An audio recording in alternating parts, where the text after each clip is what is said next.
Maka oleh karena itu, segeralah sesudahnya mode tingkatan ini surut. Di dunia barat lantas timbul satu tingkatan lain. Tingkatan yang kedua, yang bukan lagi satu tingkatan Omdentmentebegorn, melainkan satu tingkatan yang sadar membantah kelebihan hak kaum laki-laki. Tingkatan ini bukan lagi satu tingkatan yang hendak menyempurnakan kaum perempuan buat kesempurnaan pengabdian kepada kaum laki-laki, tetapi satu tingkatan yang sadar menuntut persamaan hak, persamaan derajat dengan kaum laki-laki.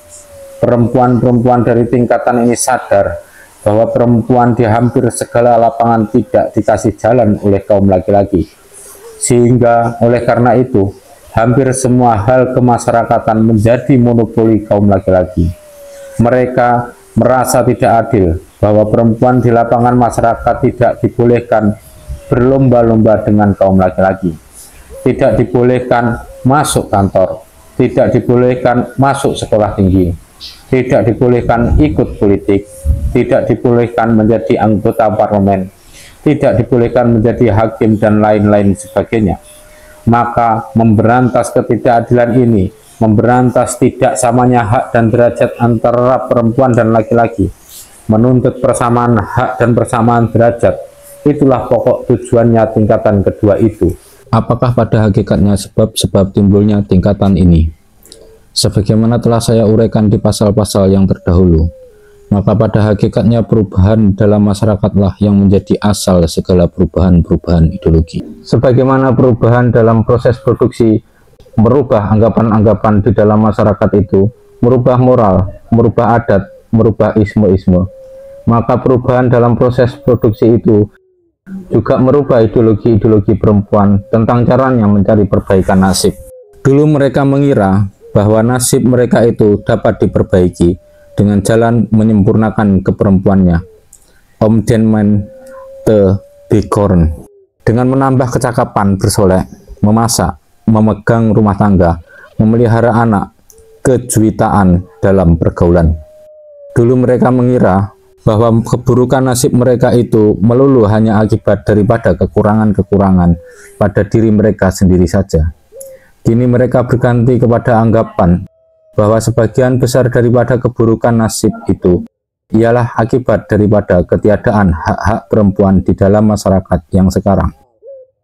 Selama masyarakat itu masih masyarakat kuno, masyarakat yang proses produksinya belum secara baru, maka belum terasa oleh mereka akan ketiadaan hak-hak dalam masyarakat itu. Tetapi sesudah industrialisme berkembang biak, sesudah proses produksi bercocok tanam, keadaan menjadi lain. Terasalah oleh mereka bahwa untuk memperbaiki nasib mereka, mereka juga harus masuk ke dalam alam industrialisme itu. Memang industrialisme menarik mereka, membutuhkan mereka ke dalam alamnya. Baik kaum perempuan proletar maupun perempuan kelas pertengahan dan kelas atasan merasa bahwa harus diadakan aksi memberantas ketiadaan itu. Dan walaupun pada hakikatnya ketidaksenangan di golongan-golongan perempuan atasan dan bawahan ini berlainan sifat dari yang satu dengan yang lain. Lihatlah perbedaan akibat industrialisme kepada kaum perempuan atasan dan kepada kaum perempuan bawahan di bab 3. Maka di atasan lapangan ketiadaan hak itu mereka memenuhi satu sama lain, terutama sekali kaum perempuan pertengahan dan atasan yang sudah tentu lebih cerdas daripada perempuan bawahan. Siang-siang telah mulai dengan aksi semacam itu. Sebelum silam abad ke-18 mereka sudah mulai bergerak.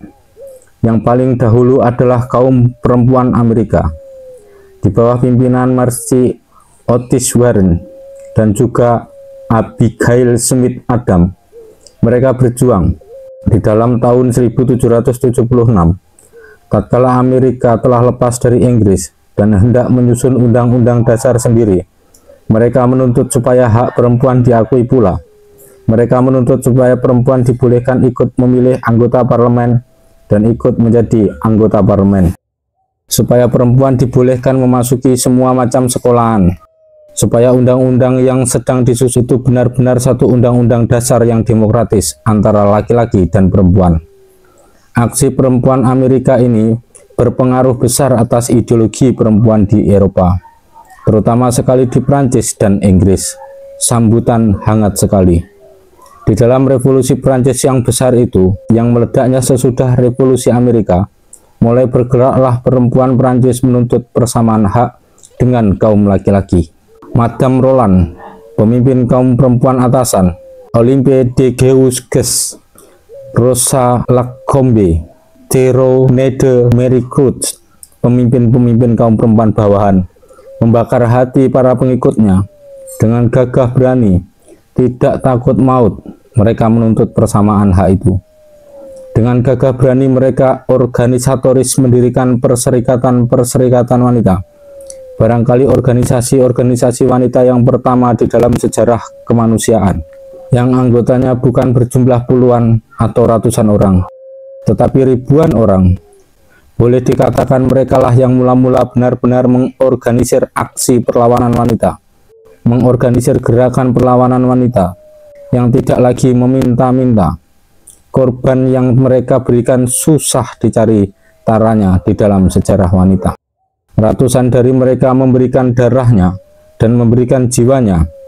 Pemimpin mereka yang ulung, Olympe de Gouges, singa betina revolusi Prancis, bersama mereka dipenggal batang lehernya oleh pihak laki-laki di bawah guillotine. Pengorbanan-pengorbanan mereka itu membuktikan elan revolusioner yang maha hebat di pihak wanita.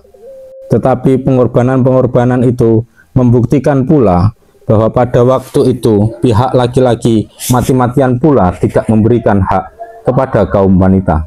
Mati-matian tidak mau melepaskan kedudukan laki-laki di atas kaum wanita. Tetapi sebagaimana dikatakan oleh Emerson bahwa tiada korban yang bersia-sia, maka pengorbanan-pengorbanan kaum wanita Perancis itu pun tidak tersia-sia. Pengorbanan mereka itu malah pantas tercatat dengan aksara emas, bukan saja di dalam kitab sejarah perjuangan wanita, tetapi juga di dalam kitab sejarah evolusi kemanusiaan. Bukan hilang percuma pengorbanan-pengorbanan itu, terbuang hilang dalam kabutnya sejarah, tetapi api semangatnya mencetus ke dalam kalbu ideologinya perempuan-perempuan di negeri lain. Malah belum pula revolusi Prancis itu berakhir, sudahlah pekik perjuangan Madame Roland dan Olympe de Gouges itu disambut oleh Mary Wollstonecraft di negeri Inggris, yang dalam tahun 1792 menerbitkan bukunya yang bernama Vindication of the Rights of Women, pembelaan atas hak-hak wanita. Dengan Mary Wollstonecraft, mulailah kaum perempuan Inggris memasuki gelanggang perjuangan menuntut hak-hak wanita, dan paham-paham yang disebarkan oleh pemimpin-pemimpin wanita yang saya sebut namanya itu dibantu oleh sokongan beberapa orang pemimpin laki-laki, seperti misalnya Condorcet di Prancis,